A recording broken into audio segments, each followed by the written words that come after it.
Prophet of Allah, he tells us that you're going to look in the mirror and you're going to be the most amazing creation that ever walked the earth. Wallahi, in this dunya, grab the most beautiful woman on the face of the planet. The most breathtaking woman. And tell her, look, if you can change a couple of features within yourself, what would you change? Wallahi, she'll give you a whole list of things. But in Jannah, my brothers and my sisters, you're going to look in the mirror and you're going to go, God damn, man. Who is that, man? Woo! Hey!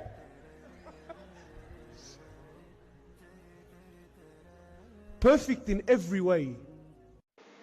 For more latest updates, please subscribe our channel and press the bell icon.